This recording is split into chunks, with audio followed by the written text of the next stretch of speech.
Hello mga kaarang! Nandito kami sa Paayahayan sa Bulod. Paayahayan sa Bulod.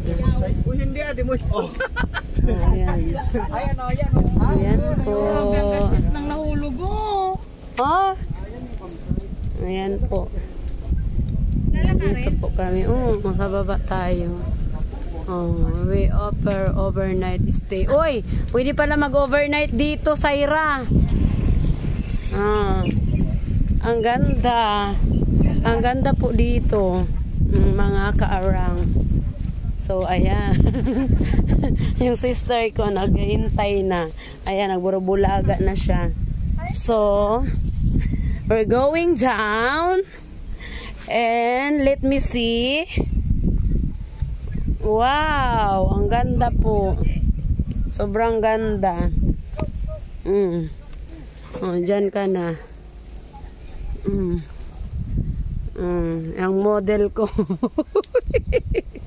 Ayan po yung sister ko, si Lorna. And then my madi ko, si Madros Ann. Ang ano din po siya, nagre-reels din po siya.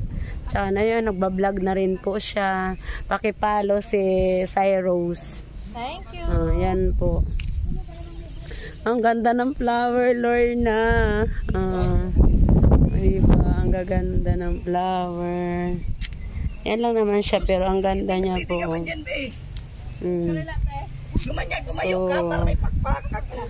ang ganda po.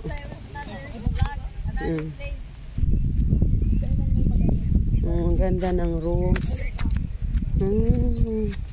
Hala, ang ganda niya. Oh. Diba?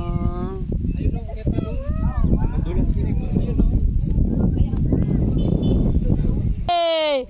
May sikrito ka didi, nagkaturog ka didi. Kabongga po dito. Ganda-ganda po dito. Sa palay, payaya. Okay, now I know that. Oy, magpipicture din ako dyan. So, ayan. First time ko po dito nakapunta. Ang ganda po niya. Diba? Ay, see, ito pala yun, yung dinadayo noon na nakikita ko sa mga sa mga vlog. Ay, sa mga picture na lumalabas sa aking ang ganda niya. So, ayan po, mga kaarang. Diba, ang ganda niya po. Hi, kuya. Ayan, ito yung picture. Hi, sir. Napayayahay ka, good. Oo nga. Alam, ang ganda dito, boy. Pero maganda dito mag-relax, boy, yung dito ka matutulog.